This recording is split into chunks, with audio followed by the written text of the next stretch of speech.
ಇನ್ನು ಮುಂದೆ ನಿಮ್ಮ ನೆಚ್ಚಿನ ಧಾರಾವಾಹಿಗಳ ಫುಲ್ ಎಪಿಸೋಡ್ಗಳು ಸನ್ ನೆಕ್ಸ್ಟ್ ಆಪ್ನಲ್ಲಿ ಮಾತ್ರ.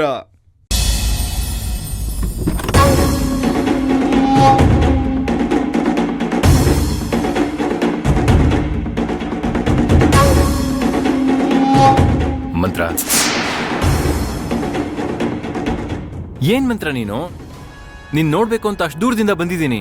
ನಿನ್ ಮುಖ ತಿರ್ಸ್ಕೊಂಡು ನಿಂತ್ಕೊಂತೀಯ? ಏನಾದ್ರೂ ಹೇಳದ್ ಮರ್ತಿದ್ರಾ?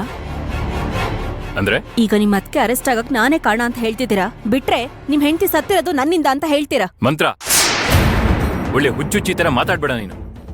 ನಾನ್ ಯಾವಾಗ ತರ ಹೇಳ್ದೆ? ಮತ್ತೆ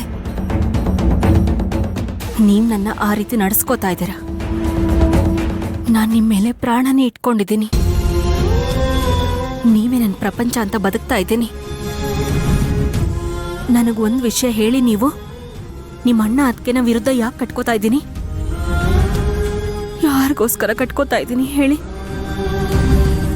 ಹೊಸ ಪ್ರಾಜೆಕ್ಟ್ ಮಾಡಬೇಡ ಅಂತ ಹೇಳ್ತಿದ್ದಾರೆ, ನಾನು ಮಾಡಬೇಕು ಅಂತ ಹೇಳ್ತಿದ್ದೀನಿ. ಅದರಿಂದ ನಿಮ್ಮ ಅಣ್ಣಂಗೆ ನಾನಂದ್ರೆ ಇಷ್ಟ ಇಲ್ಲ. ನಿಮ್ಮ ಅಣ್ಣಂಗೆ ಇಷ್ಟ ಆಗಲ್ಲ ಅನ್ನೋ ಕಾರಣಕ್ಕೆ ನಿಮ್ಮ ಅತ್ತಿಗೆಗೂ ನಾನು ಇಷ್ಟ ಇಲ್ಲ. ಅವರಿಬ್ರು ನನ್ನನ್ನೇ ಶತ್ರು ತರ ನೋಡ್ತಿದ್ದಾರೆ. ಆದ್ರೂ ಆ ಮನೇಲಿ ನಾನಿದ್ದೆ. ಯಾಕೆ? ಎರಡೇ ಕಾರಣ. ಒಂದು ನಿಮ್ ರಾಘವ್, ಇನ್ನೊಂದು ನೀವು. ನಾವಿಬ್ರು ಮದ್ವೆ ಆಗ್ಬೇಕು ಅಂತ ತೀರ್ಮಾನ ಮಾಡಿದೀವಿ, ಆದ್ರೆ ಇನ್ನೂ ಮದ್ವೆ ಆಗಿಲ್ಲ. ಈಗಾಗ್ಲೇ ನಿಮ್ಮ ಮನೆಯಲ್ಲಿ ನಿಮ್ಮ ಅಮ್ಮಂಗೆ ಸೊಸೆ ಆಗಿ, ರಾಘವ್ಗೆ ತಾಯಿ ಆಗಿ, ಆ ಮನೆಗೆ ಕಿರಿ ಸೊಸೆಯಾಗಿ ಬದುಕ್ತಾ ಇದ್ದೀನಿ. ಆದ್ರೆ ಈ ಕ್ಷಣದವರೆಗೂ ನಿಮ್ ಹೆಂಡತಿ ಆಗ್ಲಿಲ್ಲ. ಆ ನೋವು ನನಗಿಲ್ವಾ? ನಾನು ಅನುಭವಿಸ್ತಾ ಇರೋ ನೋವು ನನಗ್ ಗೊತ್ತು. ಏನ್ ಮಂತ್ರ ನೀನು?